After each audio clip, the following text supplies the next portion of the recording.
All right, everyone, welcome to Becoming Awesomely Healthy. The reason you're seeing this video is because you are new to Innate Family Chiropractic and you want to learn a little bit more about getting the most out of your care. And that's the full intention of this workshop, is to give you tips and tools to be able to get the most out of your chiropractic care. So what do we mean by that? We mean that when you're in here getting adjusted, we know exactly what we're looking for. We know where the subluxations lie. We know what we're trying to correct.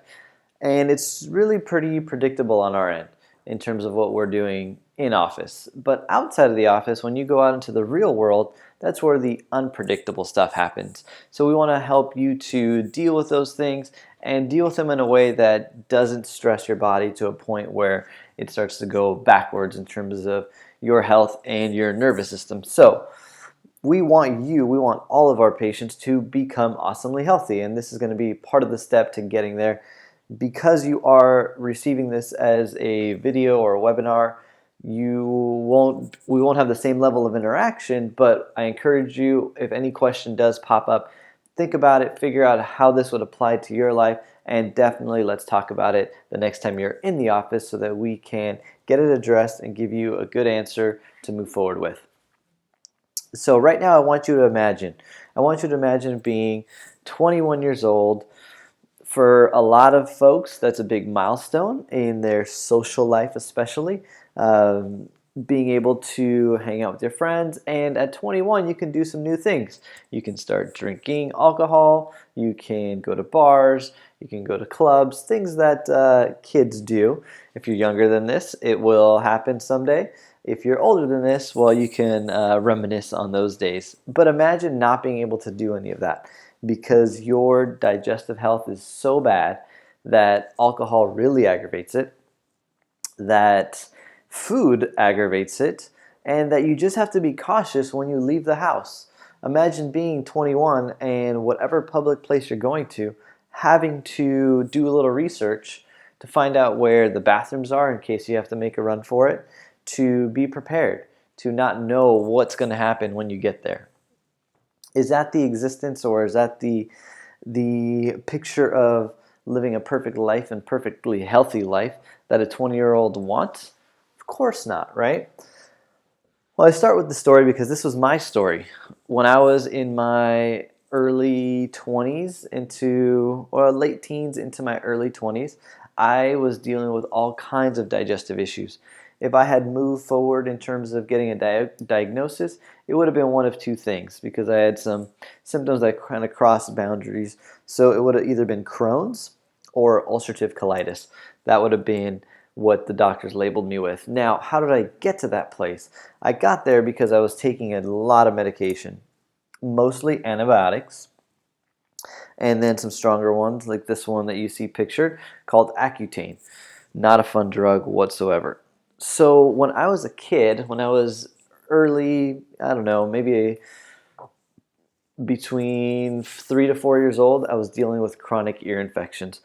Month after month, I was having these ear infections. I would be put on amoxicillin or whatever new type of antibiotic they wanted to put after the previous one didn't work. And I would go through this cycle where my parents were taking me to urgent care.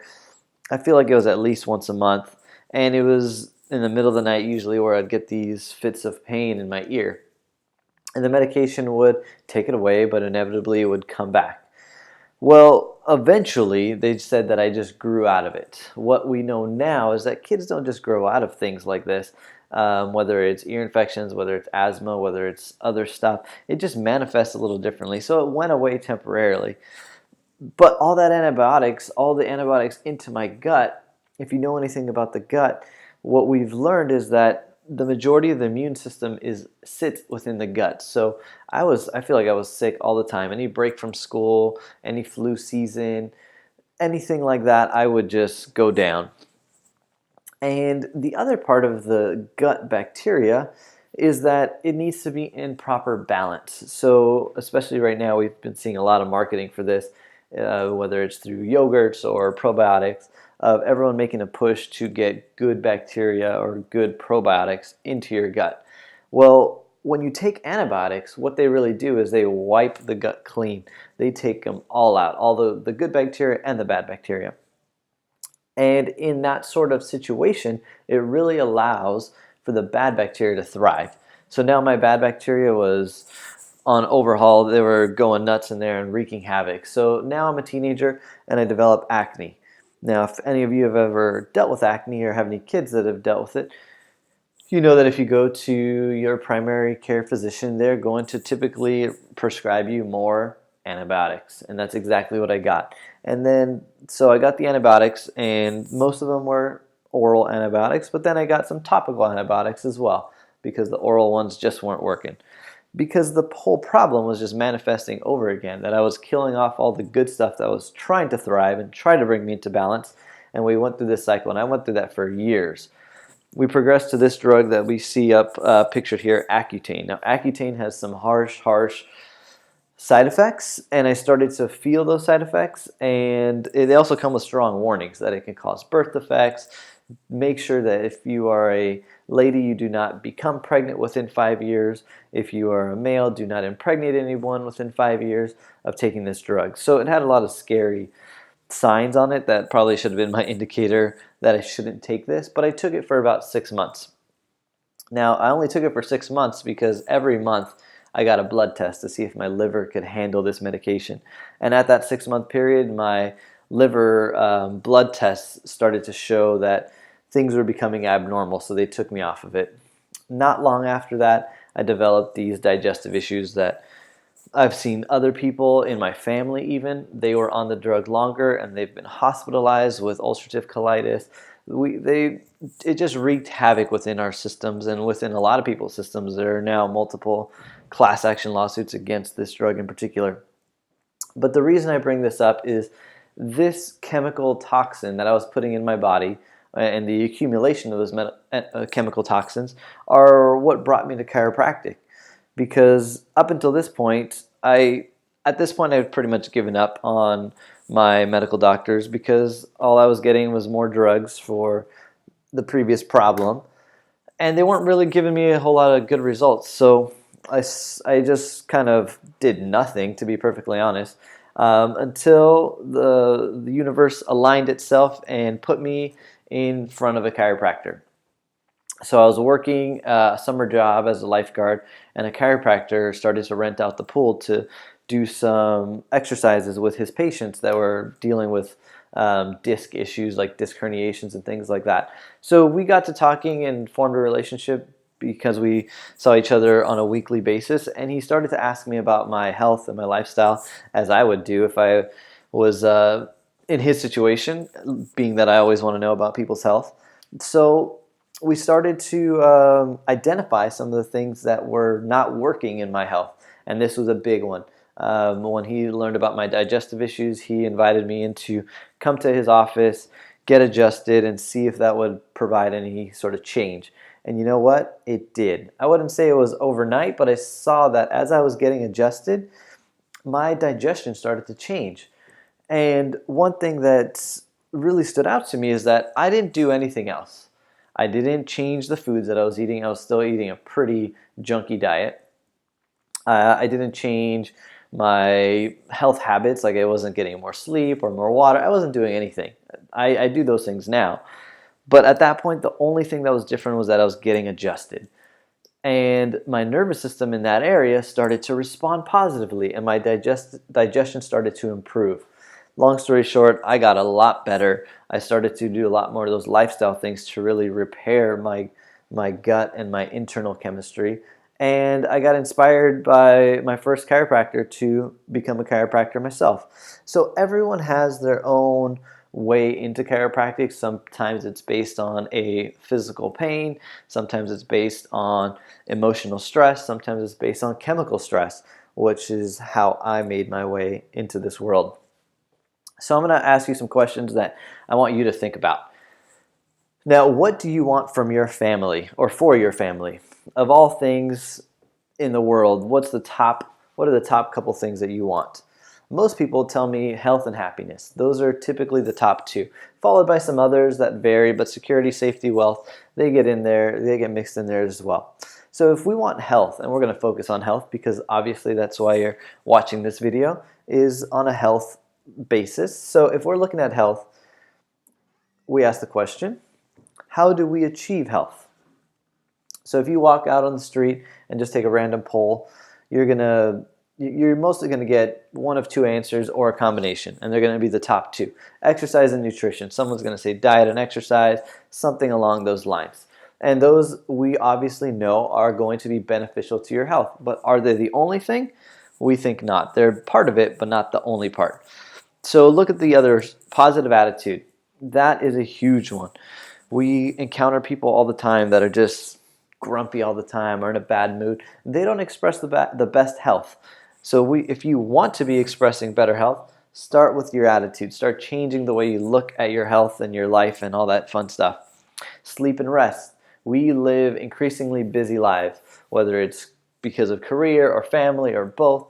We always have a lot going on. If we're not sleeping and resting and letting our body recharge, we're not going to express our best health. Spirituality, this is practiced in so many different ways, but we feel, and it's up to each individual how they want to practice some level of spirituality, but we feel that that is an important time, an important part of your health. And then chiropractic. Now, let's be honest, this is a biased answer to put chiropractic up there. And what I really mean and what we really intend through chiropractic is a healthy nervous system. The way we achieve that is through chiropractic. So more accurately, you should say healthy nervous system. But we're going to talk about this thing called chiropractic and the 3 levels of chiropractic. 1 is the nervous system, 2 is innate intelligence, and 3 is subluxation. If you've already gone through your initial exam and then we've gone over the results of your exam, we've definitely talked about your nervous system and subluxation. But we may not have talked about innate intelligence quite yet, so that part may be new, and that's where we are going to start. So in the beginning, us human beings, you listening to this, you started as 2 cells. One from mom, one from dad, and then they united and then started to divide to make you a new human being. And those 2 tiny cells, they replicated over and over again to start to make organs and structures. Well, the very first things that come together are your brain and your spinal cord, your nervous system. Why are those the first things that come together? Because they're the ones, just like your brain is your computer, right? So it organizes everything else. It makes sure that your fingernail cells become fingernail cells and that your eyeball cells become eyeball cells and not the reverse, because that would be really weird. So it organizes all that cellular division and action to create us, a human being. At 11 weeks, everything is ready to go. All of your organs are there, all of your parts are there. Are we ready to be born yet and thrive in the outside world? Of course not. We need to stay in mom's belly for a while, incubate a little bit, grow, develop, and then get ready for the outside world. So we say that this process is perfect so long as that there is no interference. So if we use pregnancy as an example, we know from, unfortunately in some cases from trial and error, we know that there's some things that pregnant women should absolutely not expose themselves to, right? They shouldn't be around cigarette smoke. They shouldn't be drinking alcohol. They shouldn't be under enormous amounts of mental stress. So all of those things would be interferences to the natural process of pregnancy and childbirth. So these stresses, physical stress, chemical stress, and emotional stress, those are the 3 umbrellas of stress. Try to think of any stress you've had in life, and it'll fit under at least one of those umbrellas. Sometimes it'll fit under multiple umbrellas. So 9 months later, we have a baby boy or girl, right? We went from 2 cells to 75 trillion cells. And this process takes place through what we know as your innate intelligence. So here's how I want you to think about your innate intelligence. Anything that's going on in the background of your consciousness is part of your innate intelligence. What do I mean by that? I'm not sure if on this audio you can hear me, but when I take a deep breath, all of that wonderful oxygen goes into my lungs. My lungs are going to send it to my heart to oxygenate the blood. All that stuff is happening without me thinking about it. Your body just knows how to do that. If you had a meal earlier today, your body is digesting that and taking the good stuff and getting rid of the stuff it doesn't need. So all of that stuff is going on through innate intelligence, and it allows us to function as normal, properly healthy, functioning human beings. So we see it in nature all the time. We see that as sure as the sun came up earlier today, it's going to set later tonight, and then it's going to start all over tomorrow. We know that the trees change colors and seeds become flowers. All these things, no one had to consciously make that happen, because our innate intelligence, or the innate intelligence of these things, allows that to happen. So when we are blocked up, which we're going to get to in a minute, we don't allow our innate intelligence to function properly.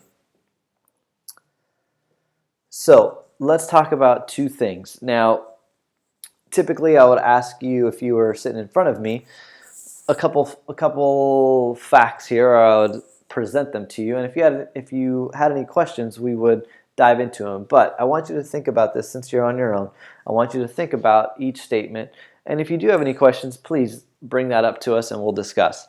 But these are two things that we know. We know that the nervous system controls and regulates everything in your body. So that is your brain, your spinal cord, and your spinal nerves. All those nerves go out and connect to every cell, tissue, and organ in our body, and they send signals back and forth to the brain to make sure everything is functioning properly. So we know that the nervous system controls and regulates everything. Now, we also know that the body is a self-healing and self-regulating mechanism. So what that means is, I kind of just touched on self-regulation a moment ago, when you're digesting food, that's a regulatory function. You're going to keep the good stuff and get rid of the stuff you don't need. Same thing with taking that oxygen and putting it in the blood. Self-healing, if you ever had a paper cut, you know that no one has a paper cut for 18 years, right? It eventually heals. So that's the self-healing portion, and that happens all over our body, not just externally. So if we know these two facts to be true, then we can infer that any interference to the nervous system limits the body's ability to self-heal and self-regulate. So how long would you want to be in a state where you are unable to self-heal and self-regulate? Probably not very long, right? Who wants to be in that sort of state? Your body's obviously not going to be as healthy as it can be if you're not self-healing and self-regulating. So this nervous system of ours, we call it the master controller. You should each have something similar to this when we went over your results of your exam. But let's take a little closer look here and let's examine a few things.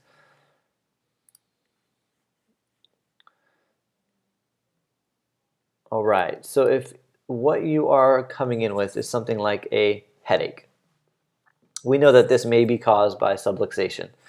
So we're going to get to the subluxation word in just a minute. So if we're trying to figure out what's causing the headache, it's our job to figure out where it's coming from and what we can do about it as chiropractors. So let's figure out what's actually involved in a headache. Oftentimes it's your scalp. We've got your skull involved. Oftentimes it's also your neck. Your sinuses get involved a lot of times. Your cranial muscles certainly get involved. They're the ones that are like pulsating during a headache. So we know that the brain, which would be living up here, sends a signal down through the spinal cord and out through these nerves. In a headache, we're typically talking about C1 to C4. So as those nerves are going out to these body parts, we know that if there's a blockage or some sort of constriction on the nerve, it's not going to function properly, resulting in one of these things over here. In this example, we're using headaches, but it very easily could be a migraine, dizziness, vision problems, a lot of what you see here. So our job as chiropractors is to go all the way to the spine here, figure out where the blockage is, and correct it. Once corrected, all we're trying to do is make sure that the brain and the body are communicating at 100%. Once they're communicating at 100%, the things out here are going to be able to finally heal themselves. So your body, like we just said, is self-healing and self-regulating. If you have any of these things in this far right column, your body is actively trying to heal it. Sometimes it just can't. It becomes difficult because there's a blockage. So that blockage, let's dive a little deeper into it. So this is a picture of a spine, and it's in place, so to speak, or not subluxated.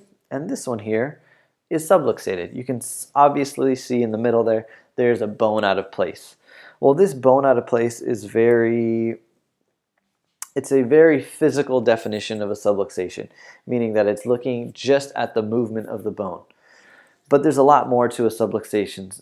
So way back when this term was coined by our founders, subluxation, it was based in Latin. So the Latin roots of this word are sub, meaning less than, and lux, meaning light. So it's a condition of less light.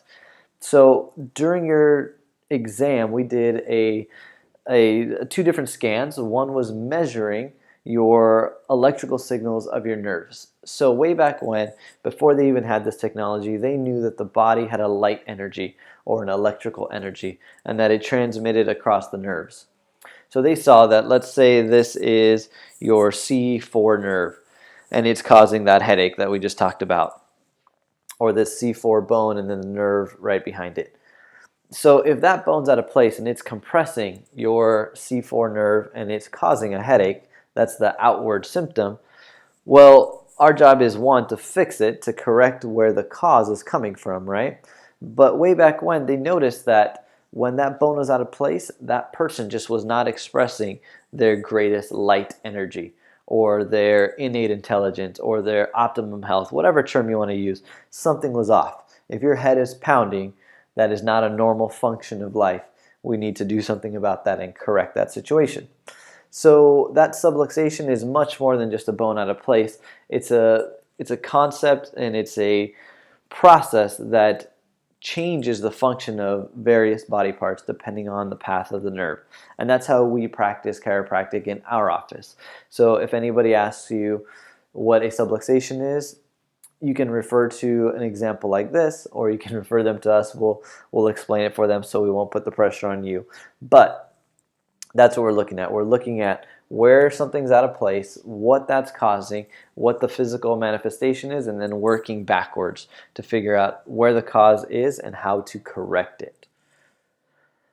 So we know a couple things. We know that when we are subluxated, something is not functioning properly, right? That's hopefully you've gathered that along the way. So if that subluxation causes a dysfunction in how you operate or how you function in your health, we need to know the causes of the subluxation, because we're always looking for that cause and correcting it. So we feel that it's our responsibility to teach you as much as possible on how to prevent them in the first place. So remember those three stresses I talked about: physical, chemical, and emotional stress? Up on the screen, you're going to see some examples of each of those. One thing that's very important to note that many people are unaware of is that stress comes in two flavors. There's good stress and there's bad stress. Let me give you an example. If we look up under physical stress and you see an accident or a fall, it's pretty easy to understand why that would be a negative stress. Usually it comes along with some injury.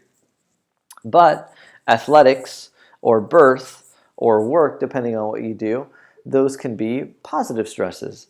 If you exercise, that is a stress on your body. Obviously, you're going to feel your heart pounding, it's going to be strenuous, you're going to be fatigued, but you know that it has an overall positive benefit. Does that make sense? And that goes the same for the physical stresses and the emotional stresses. So each of them have components that can be on either side of the spectrum. So in chemical stress, fried foods are not going to be good for you, but fresh fruits and vegetables are definitely going to be good for you.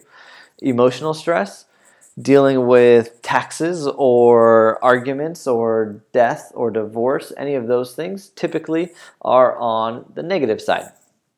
But on the positive side of physical stress or emotional stress is to carve out some time in your busy schedule for yourself to do some meditation, do some deep breathing exercises, do some visualization, whatever it is, something that you're going to devote some time to let your emotional stresses unwind and get out of your system. So each of these physical, chemical, and emotional stresses, as you come in and you're getting your adjustments, we're going to ask you various questions to figure out where you lie amongst these stresses. And there's going to be times, life is unpredictable, right? There's going to be times where you may be dealing with more emotional stress than physical or chemical stress, or you may be dealing with more physical stress than the other two. So this is a constantly changing thing, but the more we learn about it, the more we are educated about it, then we can make different decisions. For example, going back to chemical stress, smoking, that's something that you're not going to find Dr. Adana or I doing. Same with medications. We're going to have to be in some extreme situations to be running to medications for a lifestyle of healthy living. Along with those fried foods, one thing that we are big proponents of is a paleo diet. So a paleo diet, underneath this video, I'll link up some different videos of ours that describe paleo. But if you know anything about it, it's very centered on foods that we can find in nature and prepare, and we don't do a lot of processing of our food because we know that that doesn't support a healthy lifestyle. So there are lots of resources in the world on physical, chemical, and emotional stresses.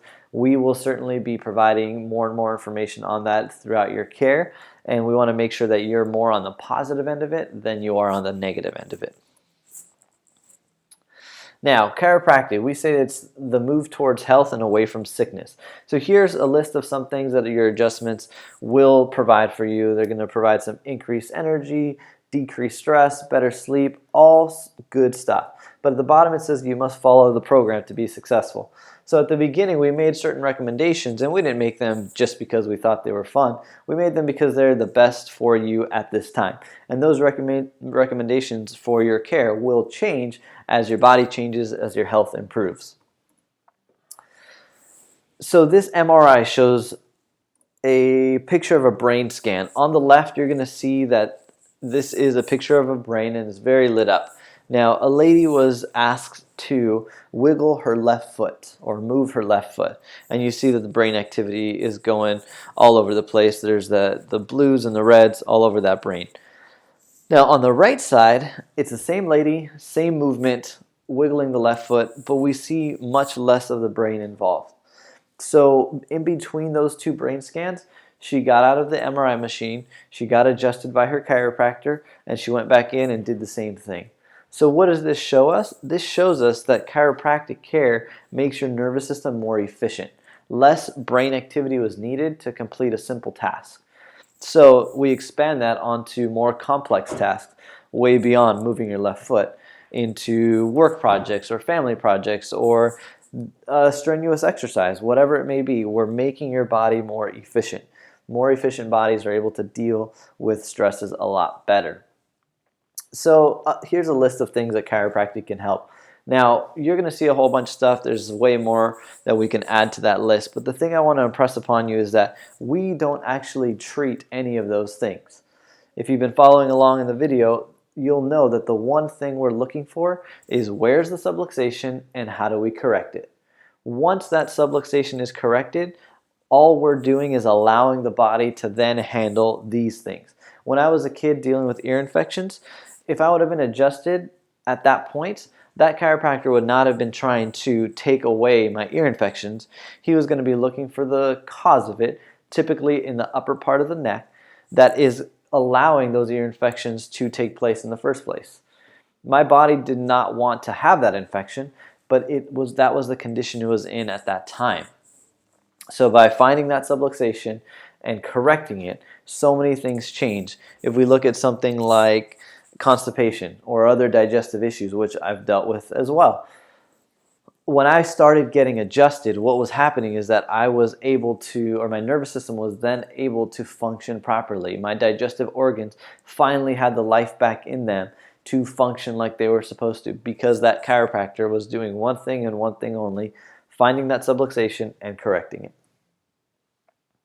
So who can chiropractic help? Chiropractic can help all sorts of people. Here you see a picture of a lot of our practice members at a recent grand opening party we had for our new office, and you'll see grandparents, you'll see toddlers and babies, because anyone with a spine and a nervous system can benefit from what we do with chiropractic. Now, Fernando Story. So if you've seen your own scan, this is a slightly different picture of of the same sort of information, but just shown a little differently. So what you need to know is that on the left here, this is a bad looking scan. The reasons we know it's bad is because the white sections on either side of the spine, that black line should flow smoothly through the middle of that white section. But you see here on Fernando's scan, there's a giant point where it goes way outside of that white zone and then crashes inward inside of that white zone where that yellow is. So what's going on here? Fernando was diagnosed with Asperger's, which is a mild form of autism, when he was a child. I think about second grade is when he got diagnosed. So what we're looking at here is a child, and if you know anything about autism, it's a neurological issue, so something deep in the brain. And as we've been talking, we're looking at the brain-body connection. So his brain-body connection was thrown way off.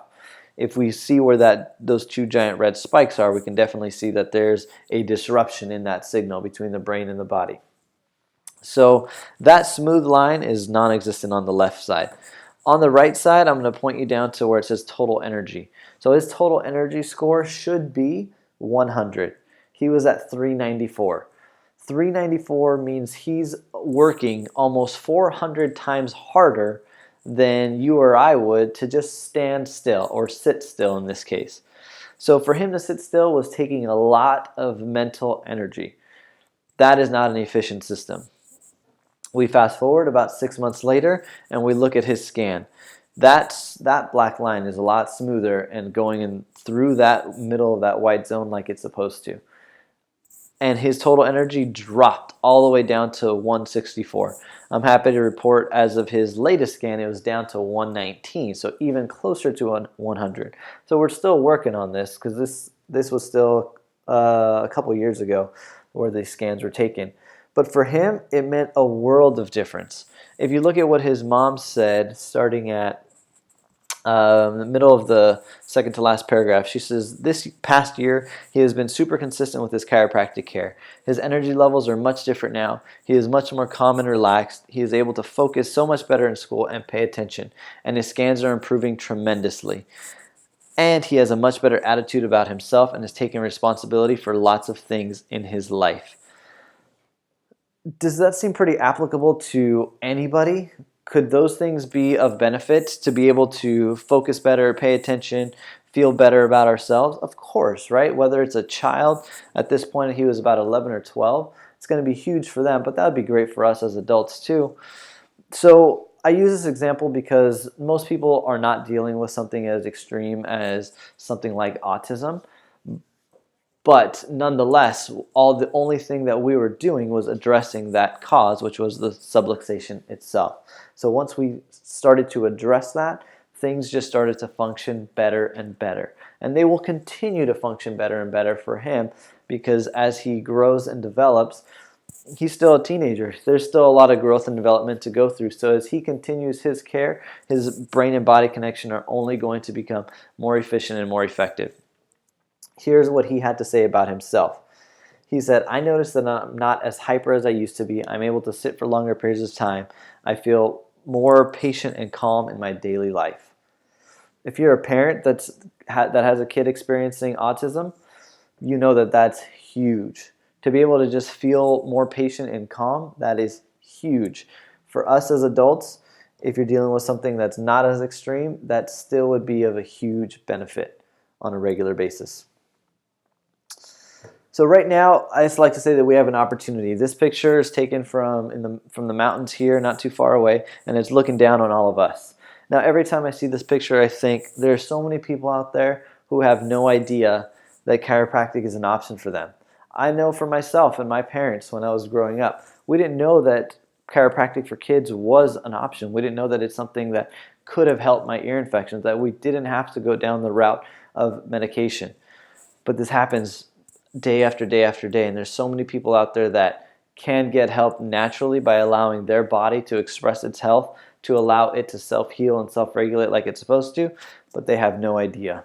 So part of our responsibility, Dr. Don and I, we choose to educate as many people as possible. That includes you watching this today. So as you get this message and hopefully it resonates a little bit, you can pass it on. Pass that message on to someone who is going down the route of toxicity like I was, or who's dealing with a lot of emotional stress or physical stress. Let them know that chiropractic can help. If you've got people in mind that are in far off cities or far off states, let us know. We can help connect them with the right people nonetheless.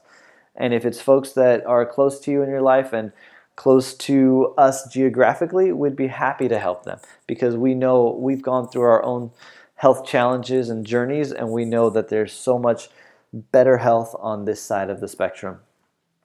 So I'm going to leave you with a couple things here. We want to stay connected. So every week you're going to get a tip of the week. The tip of the week is going to give you important health tips to implement into your life. They're usually pretty easy to do. And it's also going to give you announcements about our practice, if we're closed at a different hour, or if we've got a special event, or whatever it may be, upcoming workshops, things like that. And then we want you to stay connected. So these are our primary social media outlets: Facebook, Instagram, and YouTube. You're probably watching this as a YouTube video, but we want to stay connected there too. So if you follow us on Facebook and Instagram, you'll get updates about things going on in the office a little faster than you will on the tip of the week. And we want you to ask questions. So that applies to both in office and online or through email, however it comes to you. If a question comes up to you and you happen to be on Facebook, go over to our Facebook and ask a question. We'll answer it. And the benefit of that is that multiple people will get to respond and become educated about whatever it is you were thinking. Because the chances are, if you had the question, many other people have had it as well, and some may have not asked it until they saw your question. And lastly, a resource guide. Along with this video link, you're going to get a link to our resource guide, which are resources within our community locally here that Dr. Donna and I use in order to maintain a high level of health. We get adjusted here by each other, so we have that resource and you have that resource as well. But there are lots of things that we need to live that healthy lifestyle. So you're going to find books and movies on there that'll educate you. You're going to find places that we shop, places that we exercise, all kinds of things in the community. And the last thing you're going to see on that resource guide is an opportunity for us to continue educating. So just like you're watching this video, we like to do these sorts of health workshops out in the community. So if you are a part of a PTA, a sports group, or a parent group, anything that requires or has the need for a guest speaker, if you see a good fit for us, let us know. We will show up. The benefit of there being two of us in our office is that while one of us is here at the office, the other one can go out and do a workshop. So if you find an opportunity that you think we'd be a good fit for, let us know. Let's schedule it, and we'll go out and educate the masses. So with that being said, guys, I'd like to thank you.